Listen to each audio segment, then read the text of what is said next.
exciting day. And I will Sure. stop sharing my screen. Great. And then I will go ahead and share mine. Hello, everyone. Welcome back. Appreciative of everyone being here. I know it's a beautiful day out, and you could be doing lots of fun things outside, but I promise we're going to try to keep things fun and interesting and engaging for you today. For part 2 of our storyteller training. So last session was a lot of me talking at you all, but now this session is really about encouraging you all to talk at us. We went over some of the basics of the importance of storytelling, how to frame our story, a few kind of best practices when you're talking to the media, when you're talking to folks in the community, presenting to other organizations, lawmakers, and we want to take some of that stuff that we talked about last time and talk it out this time with some practice. I hope everyone got the slides that were sent around as well as the worksheet. And I kind of want to just for a couple minutes here, kind of just open it up and ask folks what they thought about that worksheet and see if everyone had a chance to fill it out. Because again, that's kind of what we're going to use as sort of the basics, as the basis of some of the talking points that we'll be using in the small groups today. So just encourage folks to weigh in. What was the experience like, kind of filling that out? I know it's not normally filling out a template with an issue that's like of great importance to all of us and that impacts our lives is not like a normal thing. But having some structure, having something that you can utilize and look to in practice for the purposes of storytelling or conducting interviews is an important piece of that process. And so I would just kind of like to hear what folks thought about that experience and what they're kind of bringing in with them today.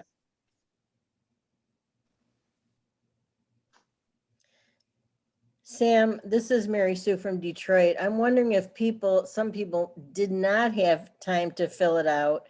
Is there a way you could kind of run briefly through what you were hoping people would do and people can start brainstorming in their heads? Yeah, certainly. Happy to do that. Appreciate you lifting that up. And I just chat it out in case people want to download it right now. Yeah, thank you. Appreciate that. I'll just steal that from the chat. Let's see here. Yeah, I was hoping more for like Sam to go through a little bit verbally. Sure, absolutely. Happy to do that. Let me just find it here in my documents. Okay. Here we are, and I know this is probably a little small, so I'll blow it up. So the two kind of templates that we talked about when kind of developing, taking your story and putting it down on paper so it's nice and short, concise statements that we can utilize in interviews and practice. We really kind of talked about two formats. One being the hero's narrative format, where we borrow from kind of story tropes and things like that to define like what is our quest, like what do we want for our families, for ourselves, for our futures. What is the threat, like what's standing in the way of that in this case for this group's purposes, right? We're talking about lead, right? Whether that's in the home or in paint, or talking about with children or things like that. The hero, you all, how do we talk about ourselves in this work? What brought us to this? Why are we active in this space? What are we hoping to do? And then framing the tool. Within any story, a hero needs a tool to help achieve the quest, to tackle the threat. And in our case, the tool is public policy. So policies involving, the screening all toddlers, ensuring that contractors have the right training to do lead abatement, the sort of things that you all have been talking about throughout this series. And then the other piece that we talked about was this concept of a message triangle. So, and basically for a message triangle, you have to remember three things. You want to convey information, what's happening, right? And that's whether I'm here to talk to my lawmaker about this bill, or we're having a rally today calling for action, or anything like that. So what's happening? Why does it matter? Convey some values, right? Try to make that emotional connection within your statements. And then what can be done about it, which is critically important, right? Whenever we're telling our story, whether it's to the media, to lawmakers, to folks in the community, we want to have a call to action, right? Whether that's supporting a piece of policy, learning more, getting engaged, those types of things. So this is the worksheet that we sent out. If folks didn't fill it out, that's okay. We'll get through it. But again, I would encourage folks to, if you are looking on being a storyteller, being somebody who's doing media work, to take some of your experiences and what you're trying to do and commit to writing it down, so that you can practice saying it out loud, so you can see maybe where you want to add on or trim.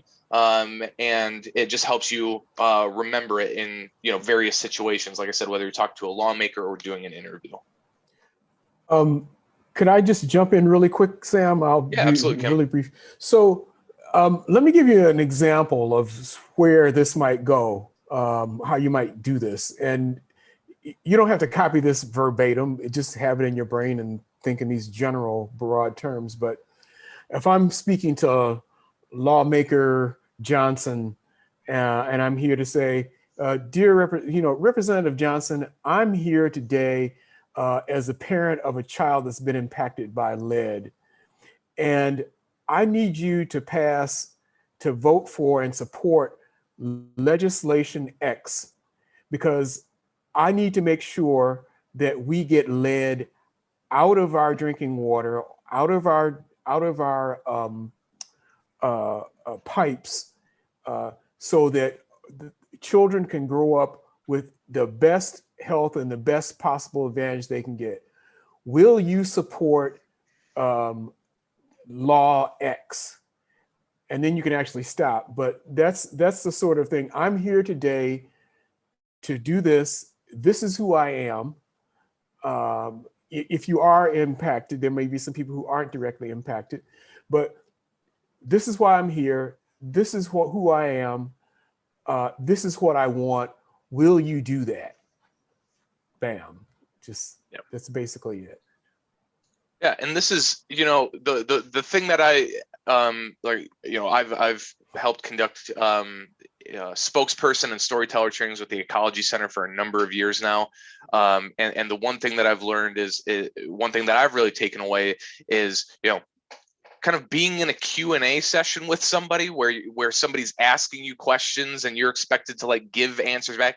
That's not something that most of us encounter in our everyday lives. And so, the thing that I would definitely say about, these practice interviews is we're all just learning together, right? So we're myself and some of the other facilitators are going to be asking questions. There's going to be other folks in the room.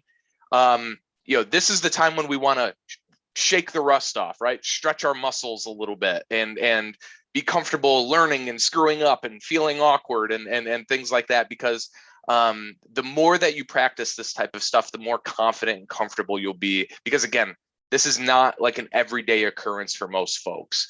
So we want this to be a learning experience, and myself and the other facilitators are here to kind of point out things that you did well, that you can improve on. And at the end of the day, we're here to encourage each other and grow together, so that we can be successful with what we're trying to do.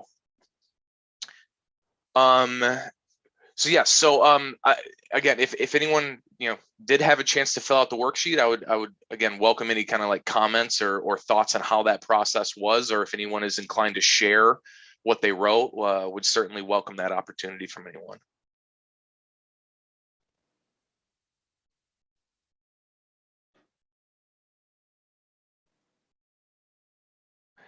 So by that, then I'm just guessing everyone is super eager to hop into the practice. That's what I'm gonna take away from that. You're all just pent up with excitement, which is great. I'm excited. But before we jump into that, because I know you're all rearing to go, I do want to just kind of do a quick recap of some of the things that we talked about from last time.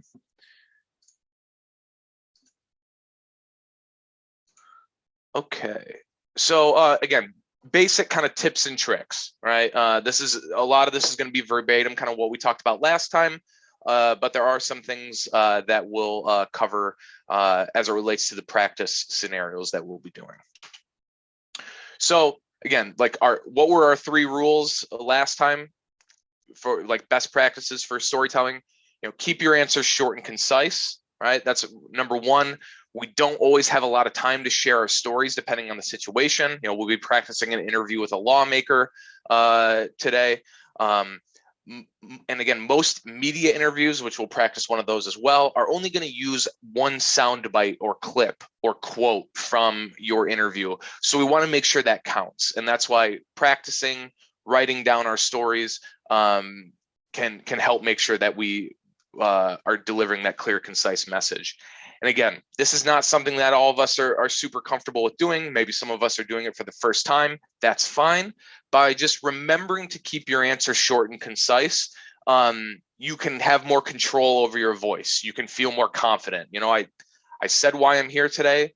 I made my call to action. I talked about why this issue is important to me, and then I repeated the call to action, right? If you do those things in an interview or with a lawmaker, that's great. So keeping your answer short and concise, it's a good reminder to yourself to not ramble. It helps you remember to like plug that call to action as much as possible. And it helps you remember the question and the point that you were trying to make. So again, tip number 1, keep your answers short and concise.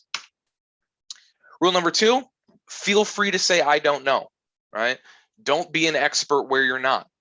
If you get asked a question about, well, how are we going to fund this? Or, well, there was this study that came out that showed that, or this, elected official is saying this about that. If you don't know what they're talking about, if you don't feel comfortable speaking to those issues, feel free to say, I don't know about that, but here's what I do know. And we'll talk about pivoting here more in a second.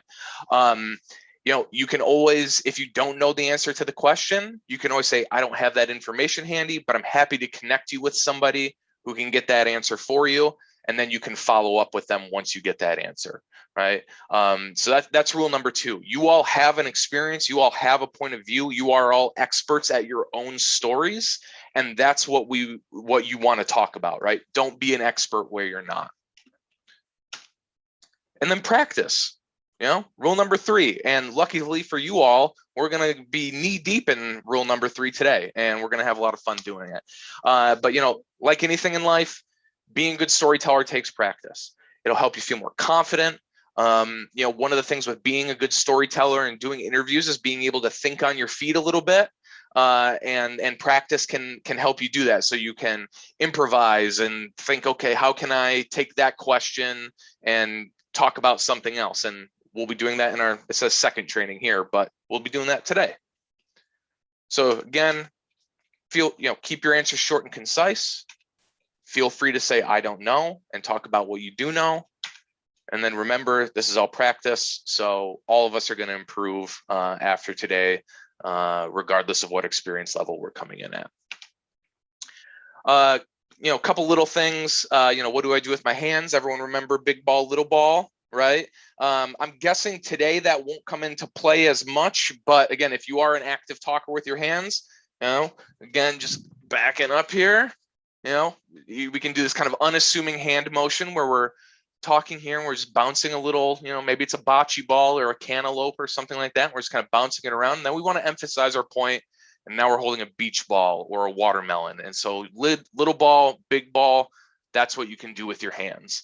What do I wear? Be comfortable, be confident, but remember that, you want to represent yourself, your organization, your cause well. So dress appropriately. If you're nervous, that's okay. If you screw up, feel free to start over. This is the place that we want you to screw up, right? And even in interviews and talking with the media, if you screw up, you can always just say, sorry, I'm just going to start over. Just take a beat, gather yourself, and remember, you're just talking to a person who has, either a legitimate interest in knowing what you want to know, or what you know, like somebody from the media who has reached out or come to your event, or you're talking to a lawmaker who frankly needs to know about what you're working on, right? And so just remember, you're talking to a person. Today you're talking to amongst friends and people who are in this fight with you. So don't be nervous, but it's okay to be nervous too. We're going to work past that. And again, if you screw up, feel free to start over. Okay, so now, one of the things that we really want to emphasize today, because it's definitely one of the things that I think kind of takes the most practice in getting used to, and that's the concept of pivoting, right? Because we want to remember we have a job to do, right? We're, as storytellers, we want to push forward our call to action, right? We know what the problem is. We know what our connection to that problem is and why we're in this, in this fight. We want to talk about those things, but we also want to really push that call to action. And that's our job as messengers, storytellers, spokespeople, right? So we don't need to answer every question that gets thrown our way. Our main goal is to get our story out and make sure that call to action is heard. Sometimes you may run into a question that is a little off base or adversarial, or is designed, or is it throws you off a little bit. And that's where pivoting comes into play. It's just kind of taking that beat, taking that moment. You listen to the question, you think to yourself, that's either something I'm not prepared to answer, that's something that's off base, that's off topic. So I'm going to use a pivot to kind of redirect or reflect that question away and get back to telling my story and reiterating my call to action. So here are some examples of little pivot phrases that you can use to redirect those questions and deliver your message. If you're asked about, well, I think this is going to be really expensive and it's not going to work. Well, you can say, well, I don't know about that, but here's what I do know. Myself, people in my community have been impacted by this, and it's affecting our lives, our livelihoods, our futures. So we need to act on this.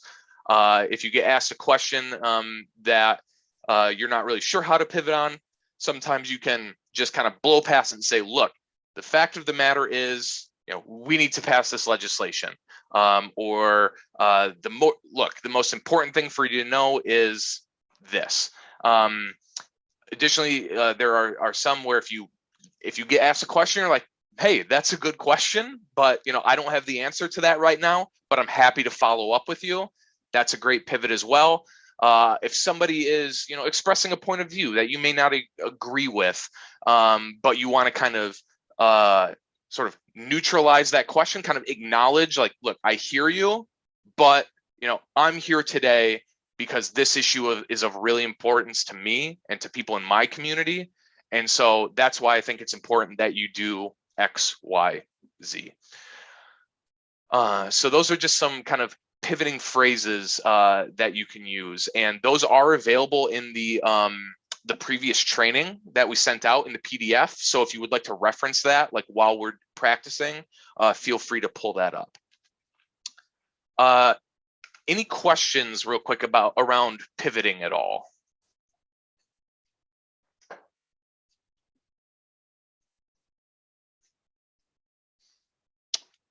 All right. Couple things. So we're going to be practicing 2 scenarios when we break out into small groups. We've got 5 folks who are going to be facilitating, acting either as a reporter or a lawmaker. And with the reporter, right now everything's on Zoom, right? Or a lot of things are on Zoom, but we're kind of transferring away from that, thank you, science and vaccines and things like that. So one of the things that we'll be practicing is a Zoom interview as if it were for a news report, right? Like the things that we see on the evening news on a regular basis. Actually, I tried to set one of these up today with a teacher in Detroit and a reporter from WXYZ. But there's a few things, again, with being a good storyteller, there are these little things that you may not think about all the time, but if you just kind of have them in your back pocket, in the back of your mind, if you know to prepare for these kind of things, they can help you feel more confident, look good on TV. We all want to look good on TV, right? So here's just kind of a couple of tips for if you are engaging in any kind of Zoom interview or something a little more formal than, a training amongst friends, right? One thing is be well lit from the front. You want your main source of light facing you. Right now, I'm a little washed out because there's a big white screen in front of me, but you can see that, my face, from here is fairly well lit, and I don't have any windows or lights directly behind me. Make sure your camera is also eye level with you. Nobody looks good like this, right? Nobody looks good with a camera going up your nose, and you don't want to also look like you're staring down, like lording over somebody, your camera. So try your best to have that camera be eye level if at all possible. Also, the camera should be stationary and not moving around. I know some folks use Zoom on their cell phones, and that's great. Whether it's a stack of books or leaning it against a wall or something like that, it's better if you can have that phone stationary so you're not holding it and it's not picking up on little movements or anything like that. And then as far as clothing goes, really kind of like plain solid color clothing typically works better on like a Zoom call than something with a lot of intricate patterns or really bright colors. And then we always want to mind what's in the background, right? We don't want necessarily a pile of dirty laundry or something, or you can see my empty water cup right up here. But you just want to mind what's in the background, right? Because just like what we're wearing and our outward physical appearance that we're portraying, we want to be comfortable, confident, representing ourselves. Same thing with like our backgrounds, right? We don't want people to be distracted by what's happening behind us. We want them to be focused on what we're saying, the story that we're sharing. Then just a couple little logistics around Zoom. So try to be in a relatively quiet place with as few distractions as possible. I think we're probably as a society getting more are more comfortable with the, sometimes pets and kids interrupt and stuff like that. That's fine, right? Just deal with it and move forward, right? But again, try to, maybe let folks know like, hey, mom's going to be away, mom or dad's going to be away for 15 minutes, as best you can, and just try to get that quiet time so that you can conduct the interview or have the meeting with as few distractions as possible. Try to sign on a little earlier than the interview is set to start. That way you're just being on time is always good. It shows that you care, you're engaged, you're really there for whatever that event is. If you are doing an interview with the media, if you are, a person that's part of a bigger press conference where maybe, it's Sam and Kim and Mary Sue all doing this press conference together and we're waiting for it to start, just be mindful of what you say before it actually begins, because if there are other people on the line, you don't know who's recording, things like that. I'm not trying to make anyone paranoid here, but you just want to be cognizant. Again, we're trying to like show a good outward appearance. We want to be confident, comfortable, professional. So just assume, especially if you're dealing with a reporter, they're probably recording the call, right? So just assume it's on the record. And conduct yourself accordingly. If you can, test your camera and microphone prior to the interview, just to make sure that everything is working. Because when we're dealing with computers and remote stuff, oftentimes technology gets in the way, but we don't want to be frazzled. Again, comfortable, confident, professional, right? That's kind of like what we're really trying to do here. And you can get just distracted and flustered if technology gets in the way. And then this is an important part of doing interviews, especially on Zoom, and it's kind of one of the harder ones. So you all notice right now, I run two screens on my computer, and you notice that I'm looking kind of away from the camera because I've got my presentation here where my camera is. See, now I'm all looking at you, but then I've got all your faces over here. For media interviews and things like that, we want to really make sure that we are addressing the camera. And what you'll notice, and again, my face is really washed out because I haven't gotten my summer base yet, and the white screen is really making me paler than I look. So you can see here, I'm making what would be considered direct eye contact, right? I'm kind of looking straight forward. But one of the things with Zoom is that as soon as my eyes start looking around, it becomes very noticeable. So as best you can, try to talk to the camera, the little black dot or webcam or whatever it is that you got that you're using. Try to talk to that and don't get distracted by the faces that you're seeing. one of the things I've even suggested to people is sometimes you can like tape, if you've got a laptop, you can like tape a piece of paper over the screen, right? Because again, it's just very easy to get distracted, and it's important because when other people see it, especially if it's like a TV interview, right? People are going to be watching the screen, and we want to be making eye contact with those people that are watching the local news in the evening. One tip too, one thing that I found that helps me stare at in this case, it's a green dot, that's my camera, is that there's a way, and we can talk about this, you can remove yourself view from the squares that you see there, because we have a tendency to look at ourselves and make sure we're doing the right thing. But there's a way you might know, many of you might know this, there's a way you can just remove your screen, your picture from your screen, so you don't see that. So that gives you more incentive to look at that dot and not at yourself there in the thing. And we can talk about that later.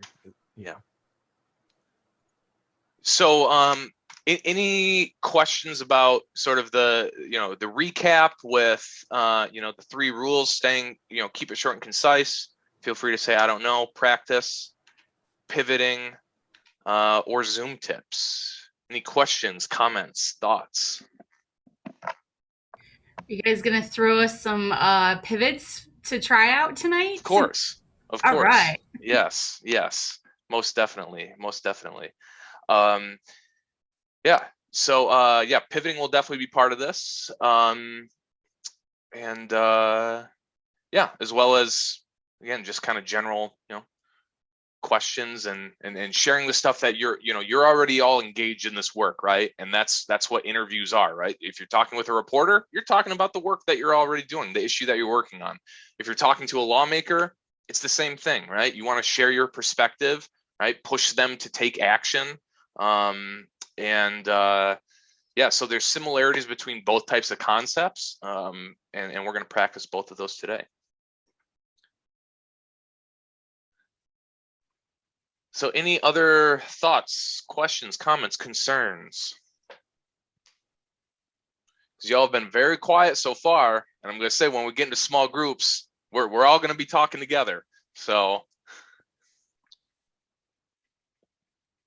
Sam, I have a logistical question. We don't have, we have about, I think it's 11 families with us today, and so I think we're going to break. Does it make sense to have groups for you and Kim and Dana? Or I do think you want? so. Okay. Yeah, because I know we had been ready for more, but with 11 folks, I think that should be good. And what I'd like to do is we can start with we'll start with the TV interview scenario, and then I think because we do have a smaller group, we can probably bring it back and do some quick reflection, and then go to the lawmaker piece. Meeting with a lawmaker, I think that's how we'll do it, and then we'll kind of recap again there and close it out from there. So just a couple quick things, and we are going to have you kind of improv a little bit here, right? So with the media interview, right, it's not often that you just get stories about, hey, what does Dominique think today? What is Dominique thinking about today? Usually there's some sort of event. There's an action happening, right? There's a story that they're covering. So we're going to rely on all of you to think about, like, what is that event? And a couple examples. Maybe you're having a rally in your community. Maybe you are delivering petitions to a lawmaker. Maybe you are having an education rally at the Capitol.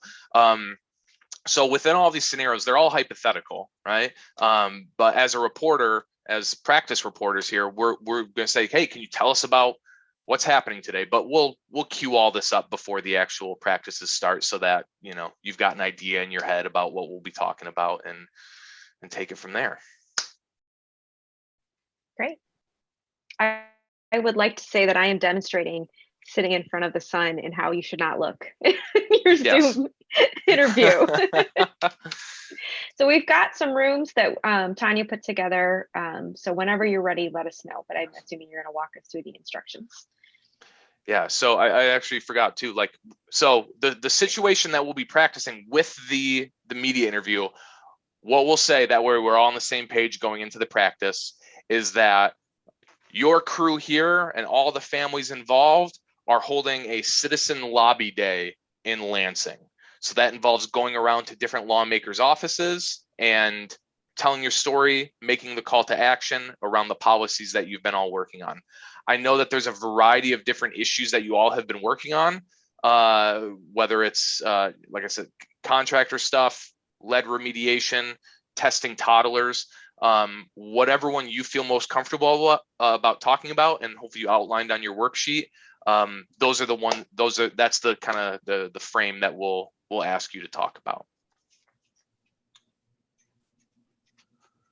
Cool. Is everyone prepared? Like, do folks have like talking points to practice, or would it be good if we took a couple minutes here and just let folks kind of jot things down or review some of the notes that they took? I'm seeing some nods, maybe 3-4 minutes, and let's say we'll come back at 5:45, and then jump into the practice. Sound good? Great. All right.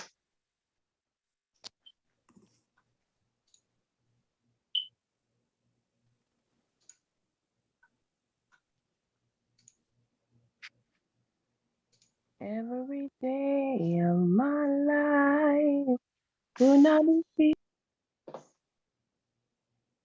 That's great. Keep singing.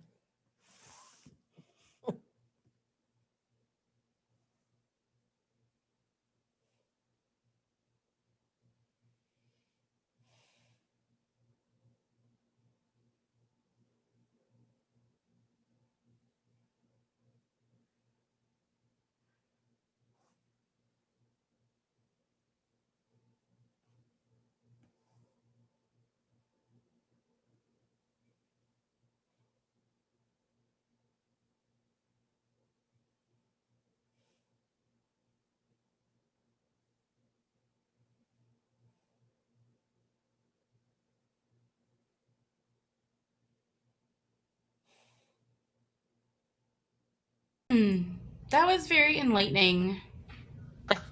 That was fun.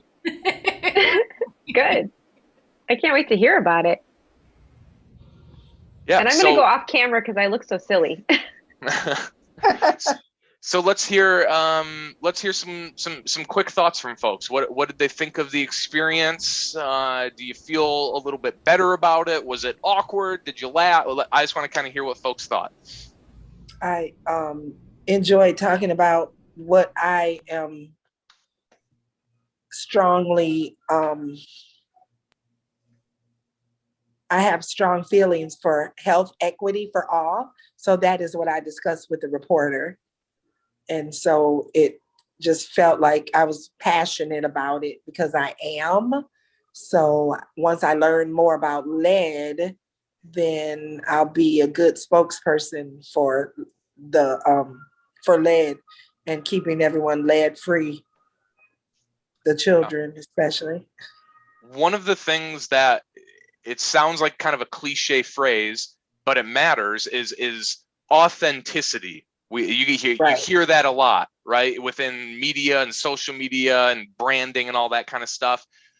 Really, what in this kind of situation, it's passion, right? We want the fact that we care about this issue to come through, because then when people see us on the TV, they're going to be more engaged because they can tell this person cares about what they're talking about. Like even if they don't know what, they're hearing it out of earshot, they're, cooking in their kitchen, the news is on off in the corner or something, they're going to hear and they're going to say, well, what is that person talking about?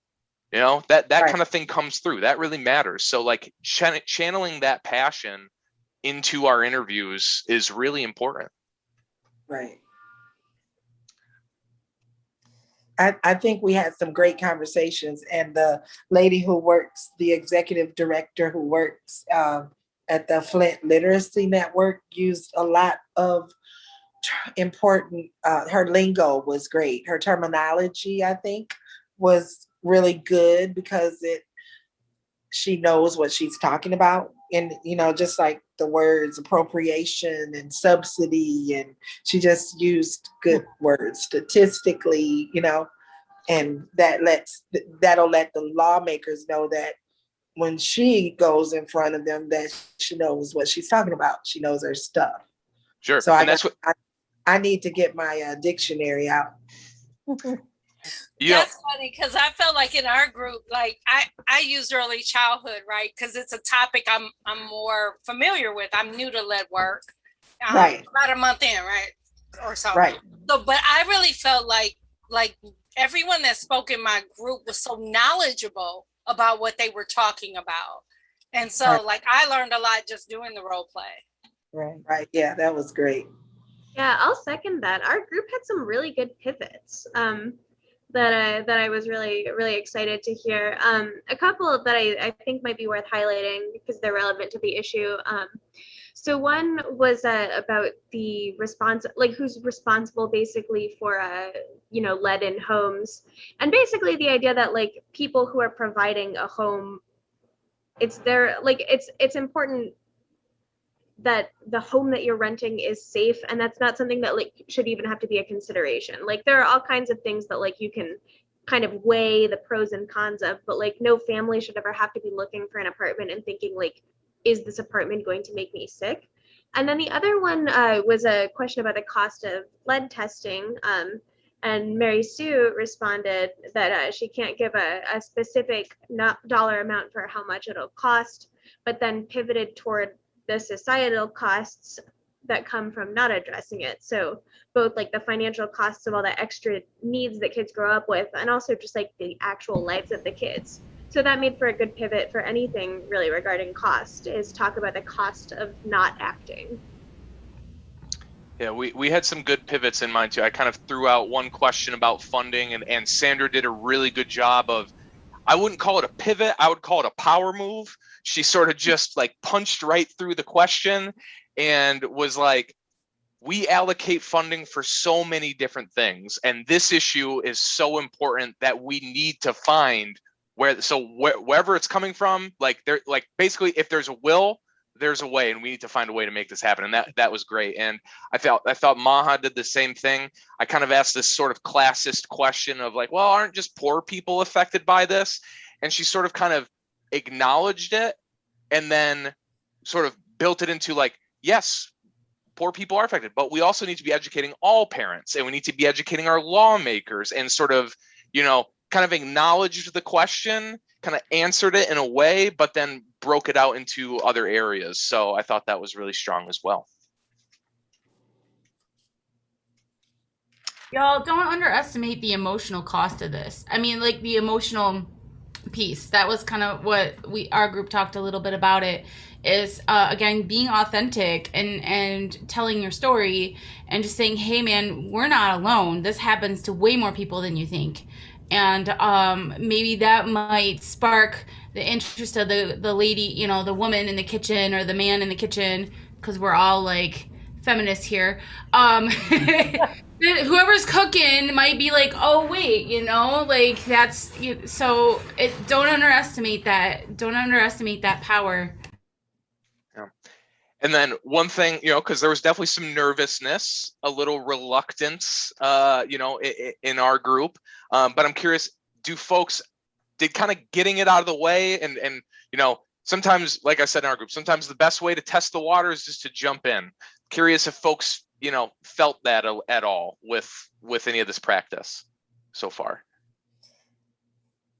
Actually, I'm very, I've been doing this for years, but I still found that the good question Dana asked about the cost, like it did throw me for a quick second. And so you can never practice pivoting enough, because you just cannot predict what a reporter or legislator is going to ask you. And I had to take a beat to figure out like, right, how am I going to spin this? So it was very good practice. Good. I agree. Same thing with Mary Sue. Kim, I did my interview and asked me the same thing about funding, and it it kind of stumps you to like, well, where are you going to get the money? Like, so I tried to use pivots, and then you second guess yourself afterwards, like, dang, I should have used another pivot, or, so I just like the fact that there's those options, and it just helped to practice. But I still, went through with it. But I just love afterwards his feedback. But I know when you're live in front of TV, you just kind of run with it. And I just had those there, to you. Yeah. Dana put in the chat, if you ever get asked a question, it's okay to take that moment to kind of think about it, right? Because one other thing, this is a quick story, and then we'll jump into the other things.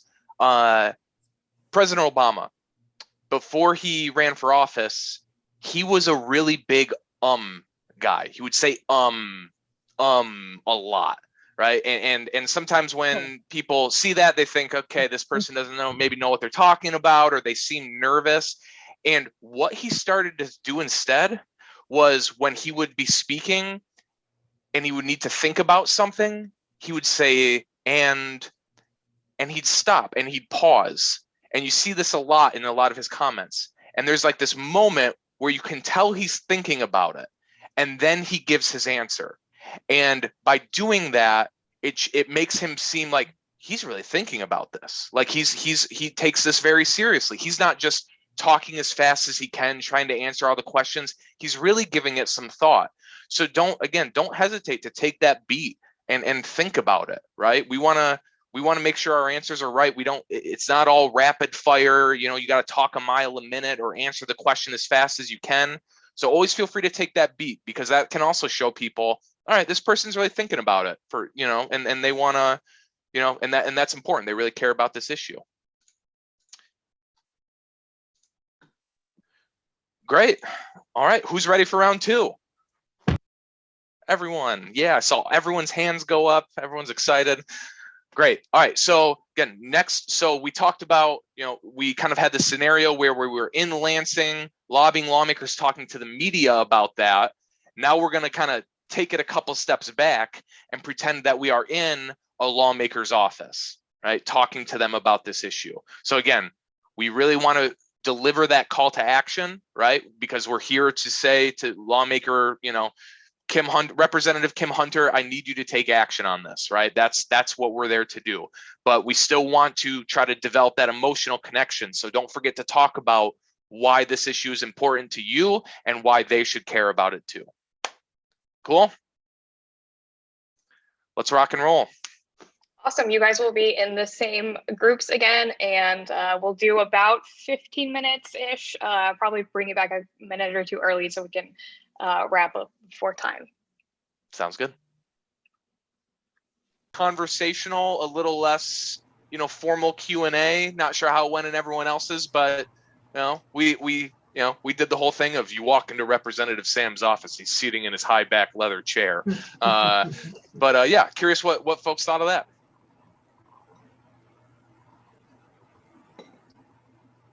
I like the idea that Kim gave out too, is kind of holding them accountable and in the sense of getting back to us. So setting a date, setting like when you expect to hear back, kind of following through, making sure that, it's not just thank you for your time and then a whole year goes by, kind of touching base with them. So I really liked that point.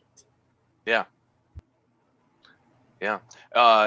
We had in our group too, someone brought up, I'm happy to email you some information about this, right? Because I started the conversation with, hey, I don't have a lot of time, just so you know. And one of the first things was, I'll email you about that.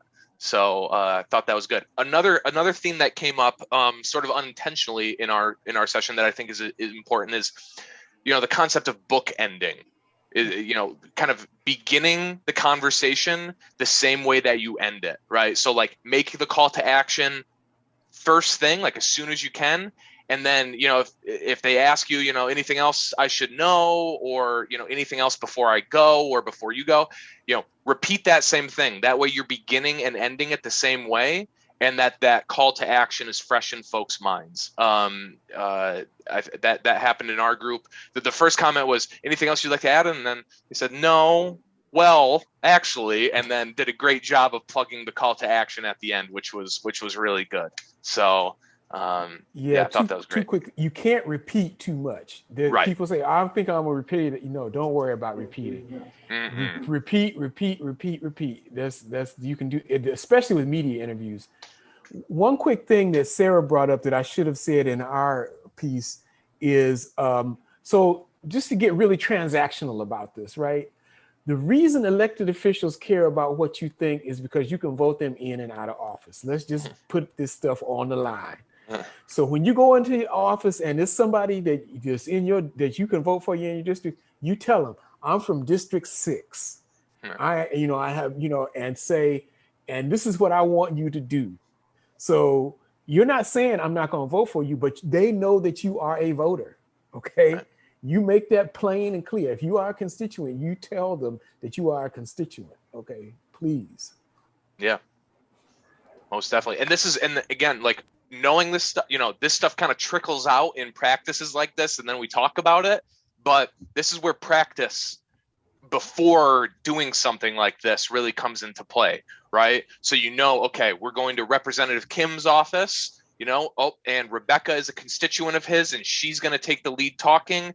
And we've got this pamphlet that we're going to leave behind with him, and we're going to tell him we're going to call him in another week and see where he's at on this, right? That can all be done before you ever even before you even get on the bus or the carpool to go to Lansing, right? Yeah.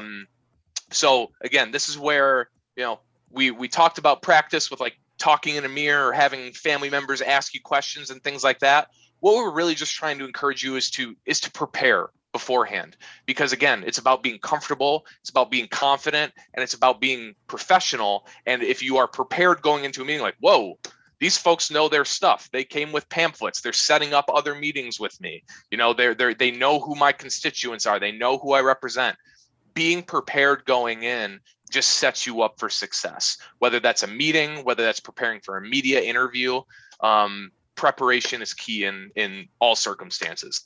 I just did an interview today on a bunch of bills.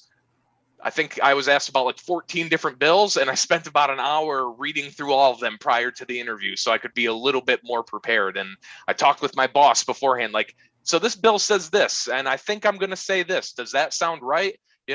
And I could have done that I could have gone into the interview without doing any of that. But I would have been much less confident, not as comfortable, and I wouldn't have given as good of an interview, which of course it was a great interview I gave. But so Sarah had a quick question, and we are at 6:30, so I want to be mindful of everybody's time. We have a poll. So Tanya, can you put the poll up? If you can take just a moment to give us some feedback, and then Sarah, if you wanted to ask your question while we talk about that would be great. Yeah, more of a comment. We have in our Healthy Homes group, we have our team set up so that somebody does the introductions of all the teammates. Somebody does the ask in the beginning. Somebody tells a story. Somebody does writes notes and is the secretary, and then somebody says again the ask, and then somebody does here's my follow-up information and let's exchange. But like Kim really said, it's important that you tell them where you live, because they have gone and knocked at your door, or they've canvassed and then it's always really important to ask the question before you start about what do you know about lead? Where's our common knowledge start with? Because I don't want to teach you something that maybe you where do we all kind of live at, and then as together we take that information and we go forward. So those are kind of things that I've learned from a couple of lead education days that I've been to with Washington. It's always really important to know who you're talking to. So do your research on your congressperson. That's very helpful to know what that's the other thing. Know what committee they sit on, because that's the thing that they care about.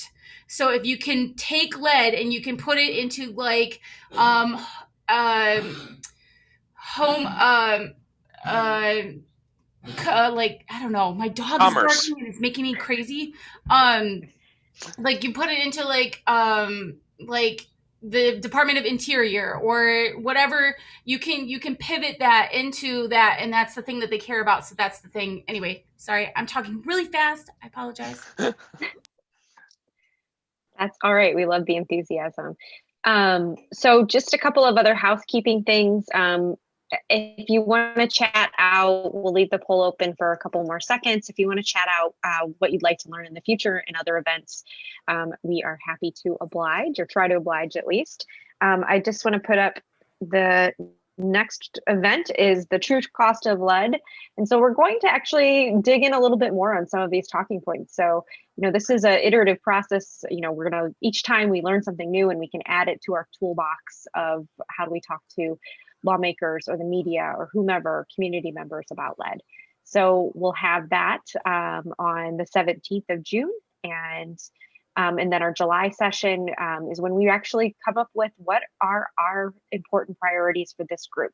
So you all have had many different sessions at that point come July, and we really want to have you think about, well, what do you really want as families and leaders in the community and all over the state of Michigan? And there are those of us that this is our day job and it's important and we're committed to it, but we really need to know what you all think is important too. So I will stop talking. We'll leave that up there, chat out what else you are interested in learning, and we can just thank everybody for coming, and thank you, Sam and Kim and Dana, for leading us through this terrific session. And we look forward to having you again.